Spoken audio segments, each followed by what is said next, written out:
Agora no Conexão Poder, a nossa entrevistada é a prefeita de Jaciara, Andréia Vale. Jaciara que se transformou nesse período de uma eleição de 4 anos e agora uma reeleição.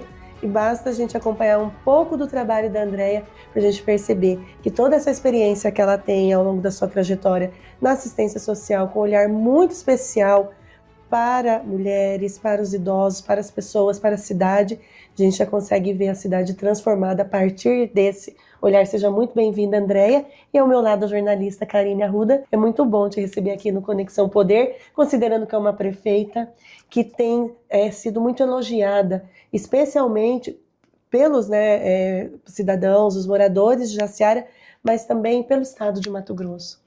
Para mim é um prazer estar aqui, né? E obrigada aí pelos elogios. A gente, com uma equipe boa, né? Trabalhou muito aí durante esses 4 anos, com a ajuda aí, né? Também do governo do estado, do deputado Max, e conseguimos, né? Melhorar muito a nossa cidade, né? Graças a Deus, hoje a gente, né? Vive um outro momento. Mudamos bastante, investimos bastante, mas ainda eu tenho certeza que mais esses 4 anos a gente vai conseguir daí fazer tudo aquilo que a gente se propôs, né, e entregar mesmo, né, a cidade como a gente almeja, né, uma cidade aí que nos deu muito, né, eu falo, né, eu e o Max, a gente se conheceu em Jaciara, né, construiu nossa família lá, e eu, né, tenho muito amor por essa cidade e quero, né, poder contribuir o máximo com ela. A Andréia, ela é esposa do deputado Max Russo, que é presidente da Assembleia Legislativa. Ela é a primeira dama da Assembleia Legislativa. E aí a gente estava conversando, né, Karine, com ela antes da entrevista, com tantas funções, prefeita de uma cidade, mãe, avó, primeira dama da Assembleia. Hoje tem um evento importante também. Conta pra gente como você consegue driblar todas essas funções e estar presente nessas missões. A gente vai se acostumando, né? A vida vai levando a gente. Confesso que no começo era muito mais difícil, mas aí a gente vai se adaptando. Quando você entrou para a política, disseram que você estava só porque o Max pediu? Ou não? Você já, quando você percebeu esse movimento da política, falou, também quero seguir essa carreira?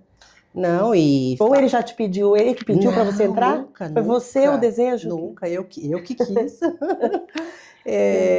Eu fiz um trabalho, né, grande na assistência social, 10 anos na assistência social do município. E aí, quando você realiza um trabalho bem feito, um trabalho bom, as pessoas acabam, né, te instigando, né, que para você, né, almejar, né, cargos maiores. E aí nessa, tem que ser prefeito, tem que ser prefeita, e aquela, né, vai assim, né, como é que atrás da orelha, e vai, né, aquele negócio na cabeça. Fica batendo.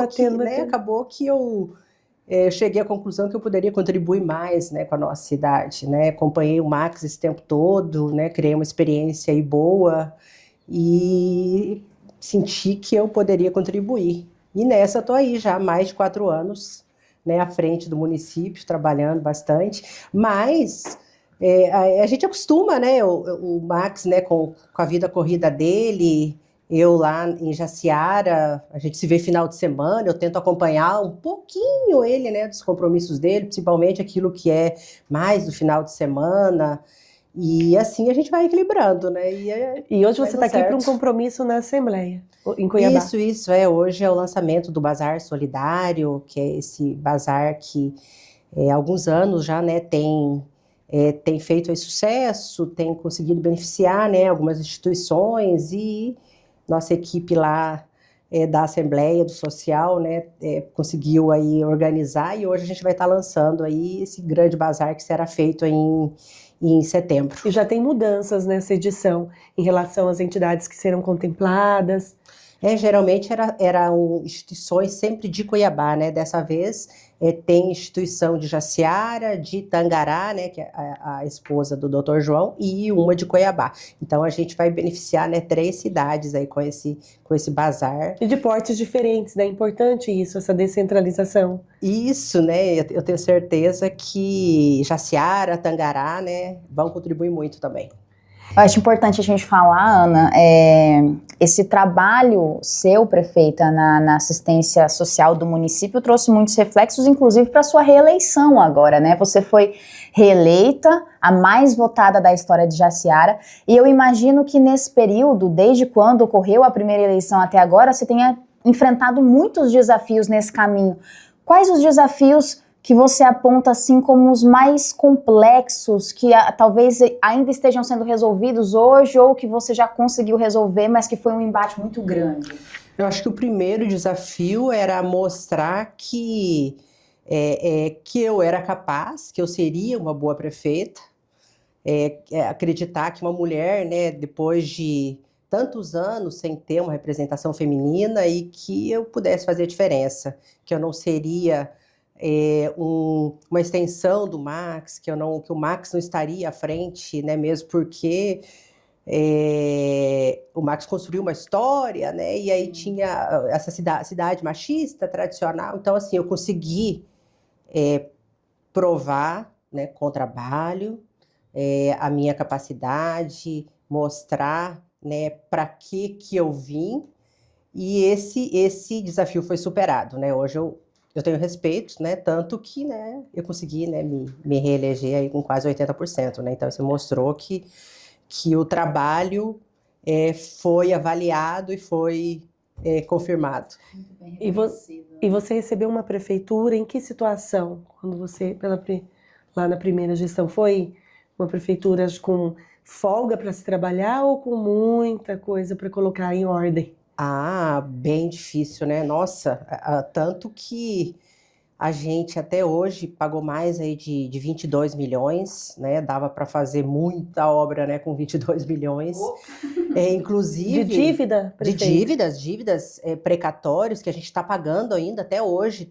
Todo mês tem uma precatória nova para a gente acertar. Inclusive a Energisa, né?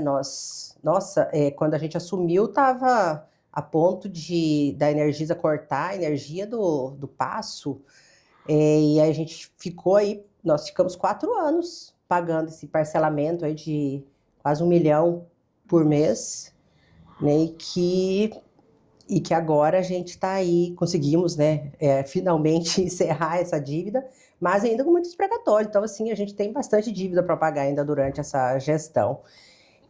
Mas eu tenho certeza que a gente vai deixar bem organizadinho, né? O próximo prefeito que entrar vai ter uma outra realidade, né? Uma cidade organizada, uma cidade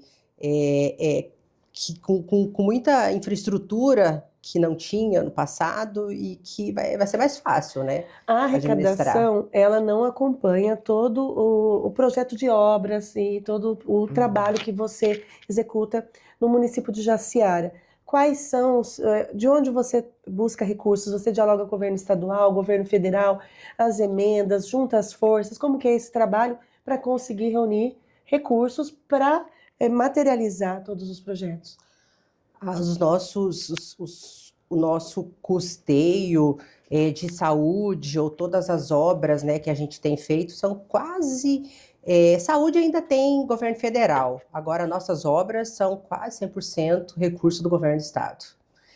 O governador Mauro Mendes, né, foi um grande administrador, e que tenho certeza que todos os prefeitos vão falar a mesma coisa, né, que foram muito beneficiados, e Jaciara não foi diferente. E a gente está concluindo várias obras agora, que foram aí financiadas pelo governo. Já estamos prestes a assinar, né, os próximos convênios, e eu tenho certeza que tem muita coisa boa ainda por vir, e encerrando, né, várias obras, vários projetos ainda esse ano, né? Então, parceria é tudo, né?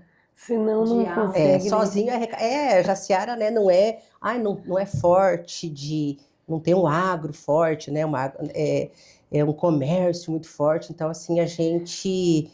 Tem um turismo forte, prefeita, mas é um turismo que traz recursos. Esse que é o nosso grande desafio, né, o turismo.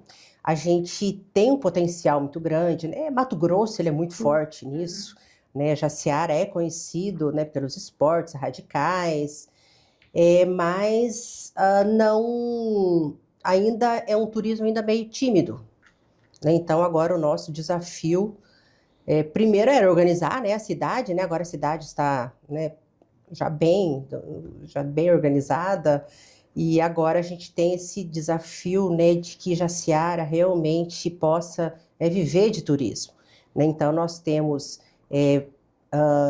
nós tivemos obras importantes, né, que foi o nosso mirante de vidro, né, o primeiro mirante. Então assim, nossa, Jaciara foi muito visitada para conhecer o mirante, né? Então é uma marca nossa, né? Construímos um centro de atendimento ao turista, né, que foi uma inovação também, né, importante isso. Agora a gente vai estar construindo mais um mirante, também investir no turismo religioso, né? Nós temos uma obra agora por começar que vai ter esse cunho assim religioso. Eu acho que né, é importante também. Um espaço de caminhada, de peregrinação? Basicamente é isso mesmo, né? É um rosário gigante que a gente vai construir, e aí é um lugar de visitação e de peregrinação também, né? E prefeita, a rede hoteleira assim, suporta nessa expectativa de ampliar? Ou tudo também vai ganhar um reforço? Eu acho que isso aí vai criando corpo conforme for aumentando, né? Até hoje, ela está preparada para receber, né, um pouco mais daquilo que a gente recebe hoje. Então, quem quiser ir para Jaciara pode ir tranquilo que com certeza, tem com todos certeza. os atrativos para receber. Isso. E aí a gente tem aí um projeto ainda que final do ano, provavelmente a gente começa a executar, que é um projeto muito grande, que é a construção de um lago, um complexo turístico, sabe? Então, assim, encostado assim na cidade, que eu tenho certeza que vai fazer diferença aí também, nesse todo esse trabalho da gente atrair o turista para Jaciara. Prefeita, tem um trabalho que vem chamando muita atenção, que é a Vila do Aconchego. Seria o primeiro condomínio público para idosos de Mato Grosso. Isso. Conta pra gente sobre esse projeto. Eu vi que foi ali um diálogo com a primeira-dama Virgínia Mendes, que ela veio como apoiadora, abraçou a ideia. Como que está? Em que fase está? Como surgiu? Veio desse trabalho seu muito próximo ao idoso, quando secretária de Assistência Social? Conta pra gente essa história. Esse foi um sonho meu que eu tive lá atrás ainda, né, na assistência social, que a gente não conseguiu realizar, né, quando o Max era prefeito, e que agora né, tá aí quase pronto, né, graças à primeira-dama Virgínia, que amadrinhou esse projeto e conseguiu que o governo, né, que o governador Mauro Mendes financiasse esse grande projeto, e é um projeto assim lindo, está quase pronto. E o que é, para quem está nos assistindo? Vamos lá. É um condomínio, primeiro condomínio público para idoso, né, do estado. Nesse condomínio morarão 54 idosos ou casal de idosos que vão morar lá, né, enquanto estiverem nesse plano.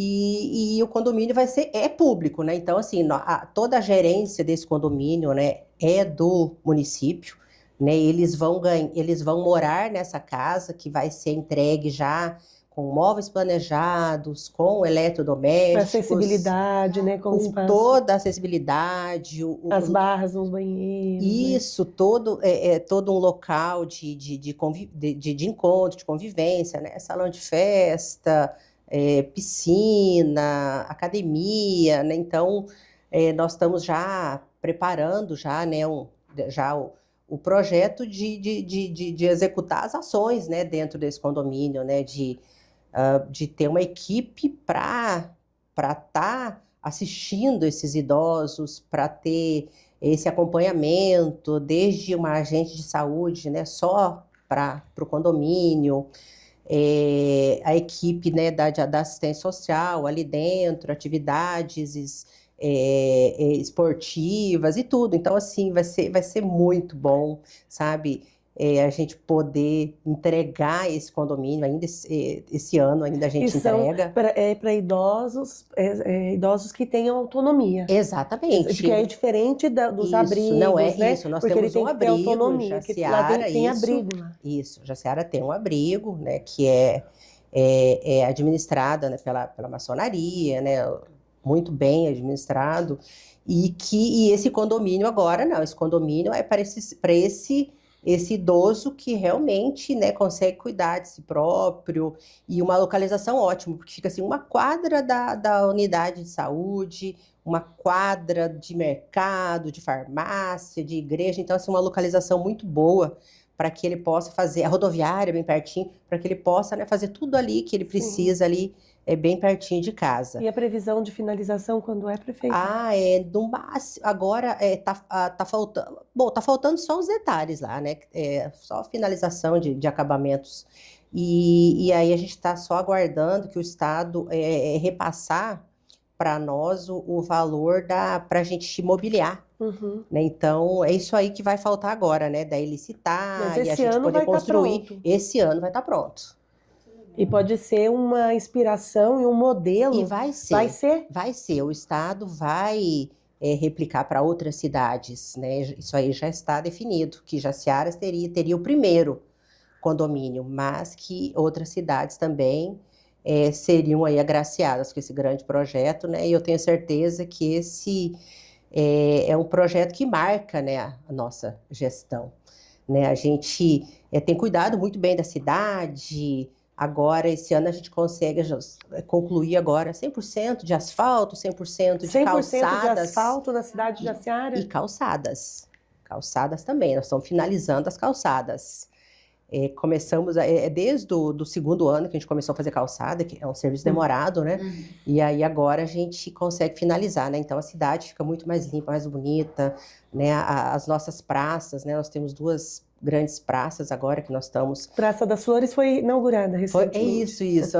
Essa foi uma praça também diferenciada. É uma praça bem funcional, né? Com bastante atividades, né? Academia ao ar livre. É bacana que é sempre pensar nessa estratégia de não só no quesito localização que a gente citou aqui da questão dos idosos, mas esse pensamento quando a gente pensa às vezes em abrigo, em condomínio, em espaço voltado para o idoso, acha que é meio que para abandonar ali e ficar. E não, tem atividade física, tem lazer, tem espaço.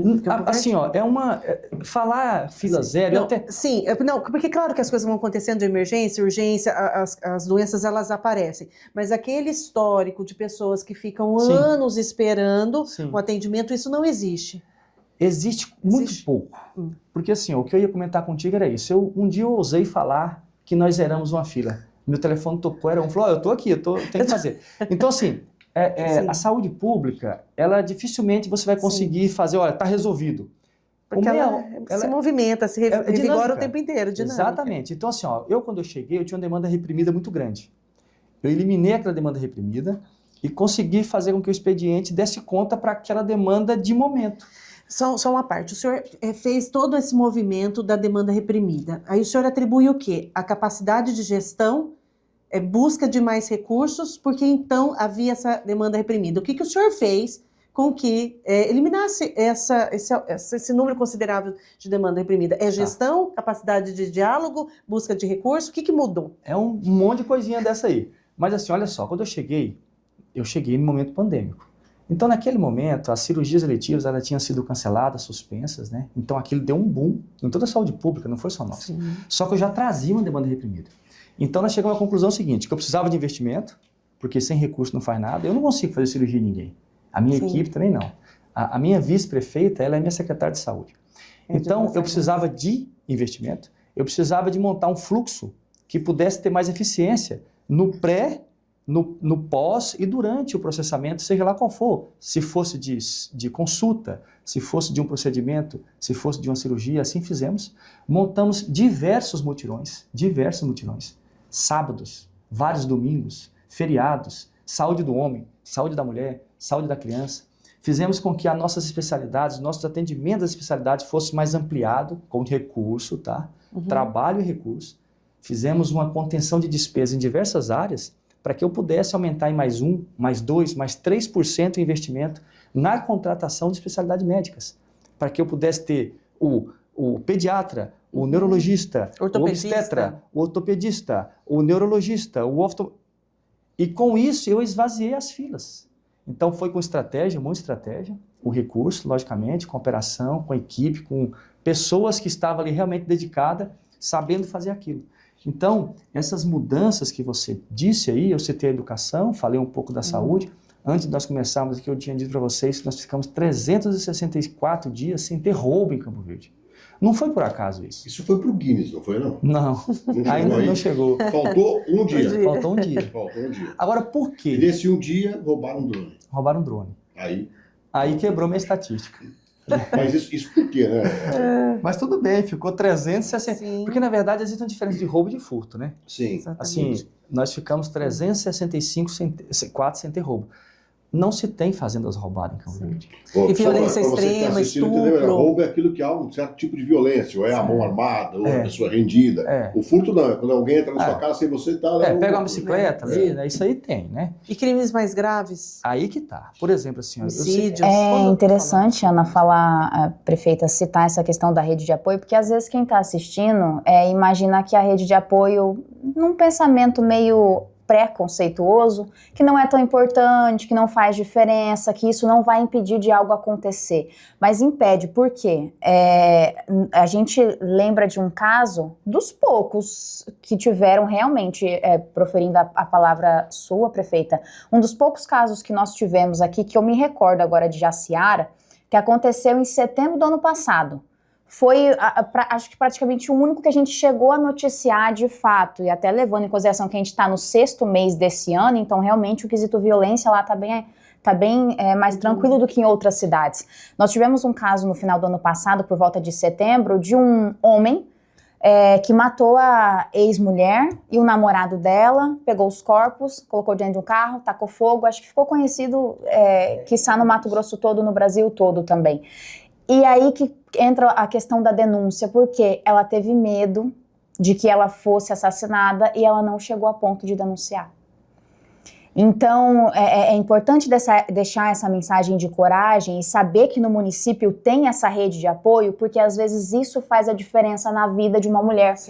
Salva a vida de uma vítima, porque ela teve medo de denunciar por receio de ser morta e mesmo assim o crime aconteceu. Então eu falei para você da questão da educação, falei para você da questão da saúde, né, da própria segurança pública e algumas outras áreas que eu atribuo isso aí. Agora, por que Campo Verde chama a atenção e por que você está aqui hoje, Alexandre? Justamente é por causa desse desenvolvimento que Campo Verde apresenta. Alexandre Lopes tem pretensão de trazer tudo isso para um cargo na Assembleia ou para outro cargo político? Não, assim, na verdade, eu sou agrônomo de formação, Anderson. Antes de eu me tornar prefeito, eu não tinha nenhuma ligação com a política.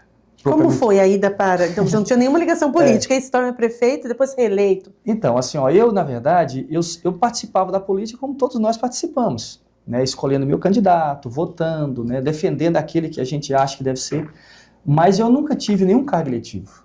Nunca fui vereador, Tive um movimento classista, né? Fiz um pouco de política classista, enquanto sindicato rural. Você é de Guiratinga, não é isso? Eu sou nascido em Guiratinga. Aí eu sou nascido em Guiratinga, fui criado em Tesouro, sou mato-grossense, né? E depois fui para Campo Verde. Então, eu diria que essa situação de repente, saber como é que funciona a questão política, ou então na necessidade de poder se colocar à disposição um grupo de pessoas, né, entusiastas, não só da política, mas também do desenvolvimento de Campo Verde, numa reunião, num bate-papo, né, me trouxe para essa conversa, né? E ali eu achei que aquilo tinha sentido, né? Deixei as coisas acontecerem sem nenhuma pressão, sem nenhum estímulo que não fosse o espírito de missão de poder fazer. Assim eu aceitei e fui concorrer um cargo a prefeito dificílimo. E sempre no União? Sempre no mesmo partido, prefeito? Não, quando eu iniciei, eu era do PDT, em função do meu avô, por causa do Brizola, né? Aquele PDT de antigamente, da educação, não o PDT de hoje. Sinceramente, eu tenho minhas críticas com o PDT de hoje. Então, meu avô, ele era o pedetista, né, brisolista, Nossa. assim, que tinha uma bandeira de educação muito... Vocacionado pela educação. E lá atrás eu era filiado no PDT. Quando eu decidi ser candidato, eu não consegui sair mais. Aí depois que eu migrei para a União, né, para União Brasil. Mas o que me levou à política foi isso. Então esse grupo de pessoas, né, entusiastas, né, provocou todo esse sentimento e eu aceitei. Uma campanha dificílima, porque o rapaz com que eu concorri, que por sinal é muito amigo meu, ele já vinha de uma campanha em que ele perdeu para o atual prefeito por poucos votos. Então, virtualmente, ele já era o pretenso prefeito, entende? E eu enveredei nisso aí e consegui reverter e saímos vitoriosos daquela primeira eleição. Então, foi assim que eu cheguei. Mas e aí? Você acabou? E aí? Não respondi. Não respondi. Tá. A gente conheceu, Não respondi, né? Não, o que eu penso é assim, ó. Eu tenho uma afinidade muito forte com o executivo, né? Eu sempre trabalhei na produção, né? Eu sou agrônomo de formação, como eu te disse, então eu sempre lidei com a produção. Produção de soja, produção de algodão, produção de milho, né? Produção agrícola. Então eu me identifico com o executivo. O legislativo é algo assim que, por mais que a gente conheça, eu ainda não tenho nenhum contato, a gente não... Já que a gente está falando em eleição, desculpa, né, que eu queria aproveitar, prefeita, está comentando sobre, já passaram-se 4 anos da primeira gestão, praticamente mais um ano dessa aí tá finalizando, e eu achei interessante que você comentou que o próximo prefeito ou prefeita que assumir o município vai estar com uma rede estruturada bem diferente do que você pegou quando entrou no município. E aí, pensando nisso, tem algum pensamento, algum planejamento, não sei se está cedo para falar, alguma articulação para próximas eleições, você sair como deputada, disputar um outro cargo político que não o de prefeita? Ou, quem sabe, ir para a prefeitura de algum outro município também, não sei se tem isso no... tiver à disposição e tiver sentido a permanência nossa na política, eu estou à disposição. Se não, eu acho muito salutar a entrada de novas pessoas, tanto no executivo quanto no legislativo. Então, assim, eu deixo muito então isso é o acontecer. seguinte, né, Ana? Ele não tem pretensão, certo? Mas, porém, como a gente já está mostrando no Campo Verde aqui, eu vou ser um jornalista honesto aqui. Quando a gente convida alguém, a gente faz um checklist de tudo que tem na cidade. Aliás, a Angélica, que é a sua assessora, sabe disso, trabalhou comigo, é jornalista. Ela já deve te falar, Ana, você vai pesquisar tudo aqui. E pesquisei eu, a Ana pesquisa. Claro. A gente quase não acha em Campo Verde alguma coisa para dizer assim, isso aqui não funciona, isso aqui não funciona, isso aqui não funciona, isso aqui não funciona, isso aqui não funciona. É muito difícil de encontrar. O que torna você um nome forte, e tanto é que o presidente Lula foi a Campo Verde. Esteve lá no fim de semana, a Ana já estou aqui. Eu queria ter estado lá. Ou seja, a gente pode ter a qualquer momento o Alexandre tendo que se posicionar, quem vai apoiar para o governo, quem vai apoiar para o Senado, quem vai apoiar para os cargos eletivos. Já aconteceu isso? Já. Assim, para agora, né? Eu particularmente, eu sou muito ligado a tudo que está acontecendo no Estado, com o governador Mauro Mendes. Isso que eu ia lhe perguntar, porque a União Brasil tem grandes nomes muito fortes. Então, qual a sua mais afinidade? É Mauro Mendes, Jaime Campos? Então, quem seria dentro deste universo do União que você tem essa identificação? É o Botelho? Enfim. Certo. Então, eu tenho uma ligação muito forte com o governador Mauro Mendes e com o nosso vice Otaviano Pivetta. São 2 pessoas da qual eu confesso para vocês que eu me espelhei enquanto executivo. O governador Mauro Mendes foi prefeito da capital. Otaviano Pivetta foi prefeito de Lucas do Rio Verde, que revolucionou as 2 cidades. Então, as metodologias aplicadas, os modus operandi, a maneira que ele fazia política pública para construir entregas, me chama a atenção. Me espelhei e certamente terei esses modelos como exemplo. Então, hoje, eu sou um produto desse movimento, né? Eu faço parte do governo Mauro Mendes. Inclusive, nunca deixo de agradecer, né, a atenção que esse governo tem tido com o município de Campo Verde, onde tem feito grandes parcerias, onde nós estamos fazendo grandes entregas. Então, tudo que está acontecendo em Campo Verde também é fruto dessa aproximação, desse contato, né, dessa afinidade que nós temos com o governo do Estado, o que me faz, naturalmente, estar ligado e pronto para poder defender aquilo que essas pessoas, esses agentes políticos propõem, né? Eu não tenho nenhum problema de falar sobre isso. Ou seja, Mauro Mendes seria seu candidato ao Senado e Pivetta ao governo. Claro, sim.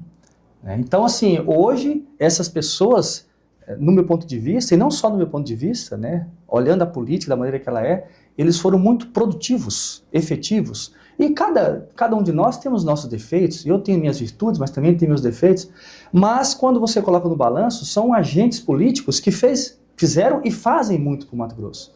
O Mato Grosso, querendo ou não, a gente achando que defende ou não defende, mas essas pessoas, elas construíram um momento moderno para o Mato Grosso, diferentemente de tudo que nós vimos. E, prefeito, na sua região, esse também é o pensamento dos gestores? Sim. Assim, o senhor percebe essa tendência natural a esse apoio? Sim, eu vejo.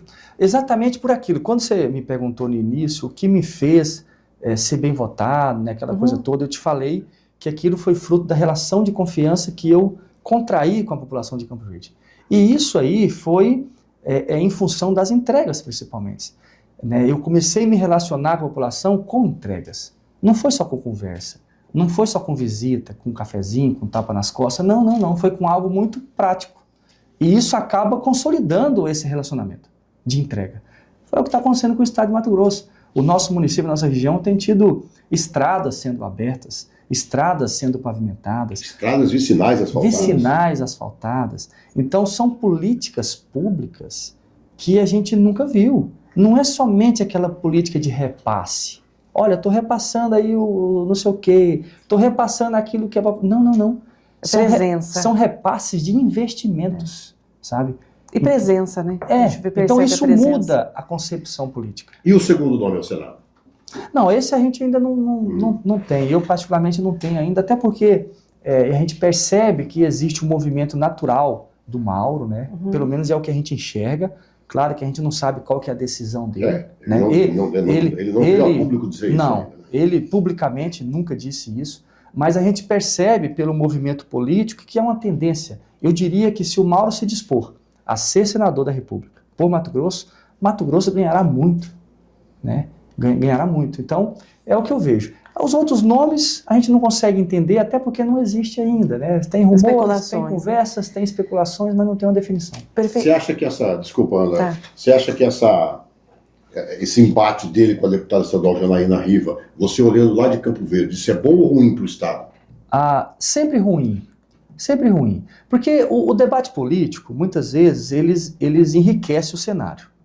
Só que a gente percebe que, muitas vezes, foge um pouco da pauta política.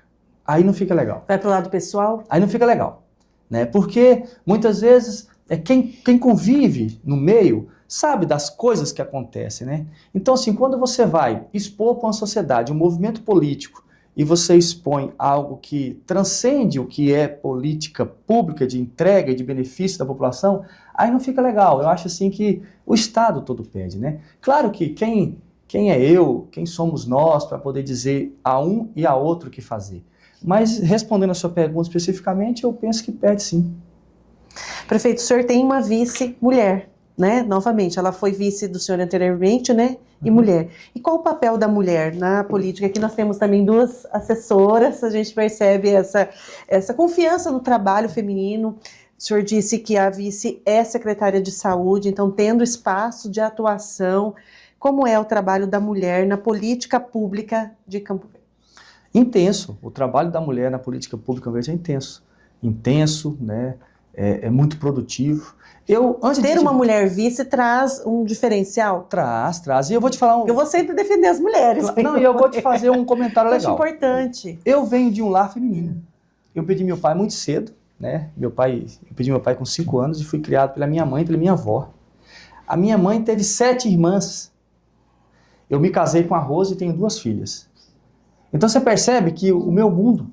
Ele foi. E a Rose é secretária, né? A Rose, ela está comigo na assistência. Assistência tem se destacado, porque eu, né, já estive ao lado dela em eventos e se destacando aí. Então eu venho de um lar feminino, de um núcleo feminino, né? Por ter perdido meu pai muito cedo e tal. E quando eu entrei no governo, no Executivo Municipal na primeira vez, eu cheguei a ter 70% da minha gestão. Não estou falando de servidores, da gestão dos secretários mulheres. Hoje já está mais equilibrado, mas durante muito tempo foi a maioria mulheres. E o que você perguntou, eu digo o seguinte, né? A mulher, ela tem tido, sim, o protagonismo aí que sempre teve, né? Muitas vezes mal interpretado, né? Mal reconhecido. Não é o nosso caso lá, muito pelo contrário. Hoje, as mulheres, elas ocupam cargos estratégicos no governo, desempenham papéis fundamentais de grandes entregas, né? Então, a gente, assim, tem sido muito, né? Nós estamos muito satisfeitos por todas as entregas de políticas públicas das mulheres, né? Então, assim, respondendo o que você me perguntou... Feito também por mulheres e para mulheres, né? Sim. Porque com isso também reflete Claro. a mulher de Campo Verde ser atendida com mais especificidade. Sim. Olha, a minha primeira secretaria de segurança era uma mulher. Eu tinha uma secretária de segurança pública. Era uma mulher, que era da Polícia Civil, né? Eu tenho a Rose, que está na Secretaria de Assistência Social, minha esposa, faz um trabalho fundamental. A Edna, que é minha vice, que além de vice, ela é da Secretaria de Saúde, né? Então, assim, são secretarias importantíssimas, relevantes, que fazem grandes entregas. Tá vendo? Por isso que Campo Verde tem esse Gerida destaque por todo. mulheres. Óbvio, isso não tem dúvida, né?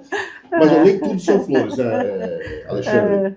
Qual hoje que a oposição pega no seu pé lá, o que a Câmara pega no seu pé, o que a comunidade pega no seu pé? Qual o principal desafio que você tem que as pessoas cobram você lá em Campo Verde? Olha, assim, nós fizemos um trabalho muito amplo, a ponto de dizer para você assim, que a gente tem pouco debate de desentendimento. Poucos.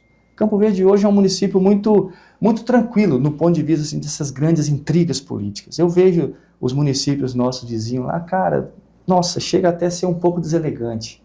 Então, tanto os agentes políticos, executivos, quanto os nossos legislativos, como também aquelas pessoas que nutrem a expectativa pelo poder, porque você já viu dizer que a expectativa do poder ela chega a ser maior do que o próprio poder. As pessoas que muitas vezes querem entrar, ela gera uma expectativa que muitas vezes eles colocam como supera as ações públicas, né? Mas a gente tem percebido assim que é muito harmonioso, né? Mas o que nós temos assim que desenvolver, que quando você falou pega no pé, né? Durante muito tempo Campo Verde passou sem entregar habitação. Habitação, houve um hiato, né, um vazio de habitação, de produto da habitação. Então, eu penava muito com isso. Habitação, habitação, habitação. Agora, esse ano, graças a Deus, nós já começamos a colocar os nossos programas habitacionais em dia. No final do ano já termina um produto habitacional. E aí o programa habitacional com recursos do governo municipal, estadual e federal? Dos três, Dos três, É. o tripé. Nós conseguimos fazer um pacote de subsídio oriundo de cada governo. Antes não era, não se pensava, o senhor não tinha como foco a habitação ou era mais difícil? Era mais difícil. Por mais que eu tivesse foco, mas promover política pública para habitação não é fácil. Até porque grande parte desse recurso, ele inevitavelmente é do governo federal. Sim. E o governo federal, por algum momento, o Brasil ficou sem entregar habitação. Não só em Campo Verde, no Brasil inteiro. Então, assim que eu cheguei, pegava no meu pé. Aí, bom, eu tinha que promover alguma coisa, e assim eu fiz. Então eu fiz um programa chamado Habita Mais Campo Verde, em que a gente gera certo subsídio, inclusive terreno e algumas outras coisas. E numa parceria com o governo estadual, aonde nós tínhamos o programa Ser Família Habitação, nós conseguimos viabilizar boa parte do valor de um imóvel. E aí, por fim, nós trouxemos a Caixa Econômica com o programa Minha Casa Minha Vida. Então hoje, com esses 3 subsídios, a gente chega aí a tirar boa parte do valor do imóvel e aquele restante, além de você financiar, você pode ter um abatimento se você tiver um fundo de garantia por tempo de serviço, o que confere ainda um menor valor. Isso eu estou falando para a faixa 2, Sim. que é o produto que a gente tem acesso hoje. Então, Anderson, essa pegar no pé, né? Quantas unidades habitacionais, a perspectiva para quando começar isso? Então, essa entrega, hoje enfim? eu estou em um produto com 576, mas até final do ano eu devo colocar mais 288 e chegar a 1.000 unidades vertical, né? Prédios com apartamentos, mas esse mês, coincidentemente, eu adquiri uma área em Campo Verde para que a gente possa já desenvolver um novo produto que já é para residências, né? Então, nesses mesmos moldes. Nesses mesmos moldes. E a minha grande intenção, assim, é sair do faixa 2, que de qualquer maneira você paga uma parcela, porque não é um produto dado. De qualquer maneira, isso é um produto comercial, Tem entende? uma contribuição, né? Tem uma contribuição. Uma aquisição. Só que a gente tem um grupo de pessoas que não tem condições de poder pagar nem isso aí. Aí eu preciso baixar de faixa 1 de faixa 2 para faixa 1. né? E esse é o grande desafio, né? Então, eu diria que fazer com que a entrega da habitação fosse feito foi o grande desafio. Mas quando o senhor diz, né, da faixa 2 para a faixa 1, em Campo Verde, quando a gente observa a composição, né, da comunidade, das faixas sociais, eu posso dizer que há mais equilíbrio na questão da justiça social? Nem Sim. tanta diferença assim de bolsões de pobreza com né, essa Sim. distância, como a gente vê nas grandes cidades, tantos bolsões de pobreza a gente tem visto aí, especialmente, né, Cuiabá, Várzea Grande, Campo Verde, a gente consegue ter uma justiça social, ter mais um equilíbrio ali nessa composição? Consegue. Essa discrepância, né, nós temos lá em menor escala. Eu até diria pelo seguinte, Campo Verde tem apenas 37 anos. É jovem. É uma cidade relativamente jovem. Então, assim, as pessoas que procuraram Campo Verde, procuraram ou já de um certo momento da vida, ou então que nasceram ali dentro de um ambiente já devidamente estável, né? O que a gente percebe? Que os municípios que existem esses bolsões de pobreza, eles são municípios mais antigos, sabe? Que você já lida ali com esse problema já há mais de 80 anos, há mais de 70 anos. Tem alta rotatividade. Exatamente. Então, esses municípios mais novos, no estado de Mato Grosso, ele já tem esse desequilíbrio em menor escala, sabe? É uma característica, tá?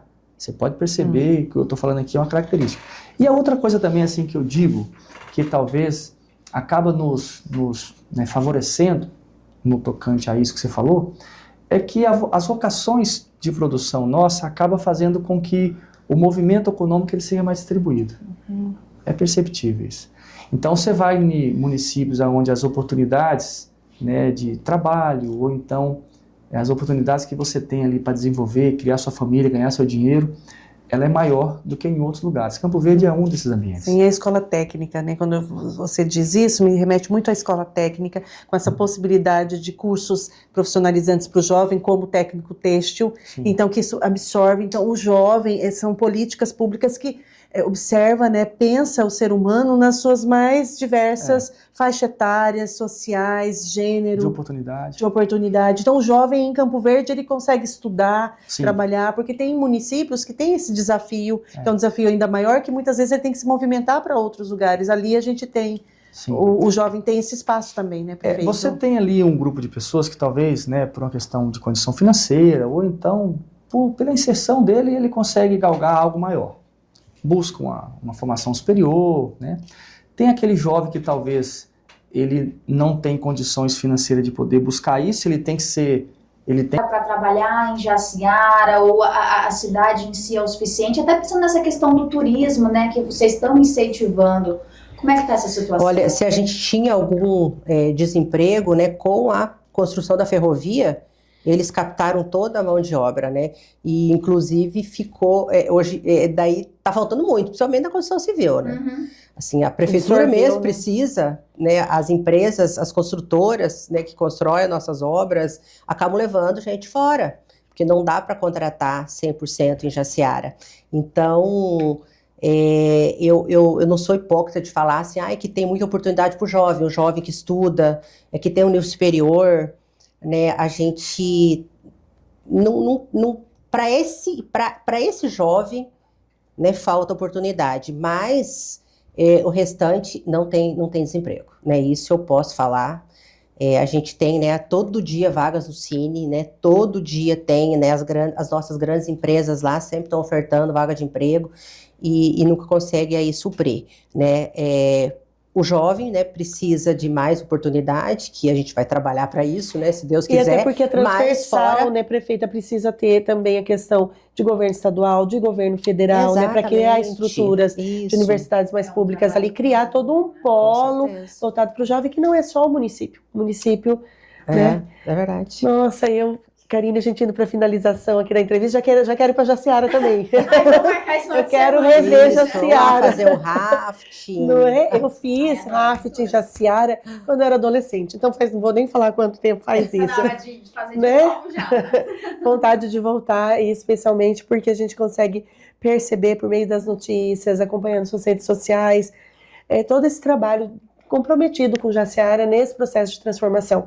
E a gente tem esse propósito aqui no Conexão Poder de trazer prefeitos de cidades do estado de Mato Grosso, para que a gente possa compartilhar essas informações, para que as pessoas saibam os modelos de referência que estão acontecendo em outros lugares, porque é tão importante esse intercâmbio.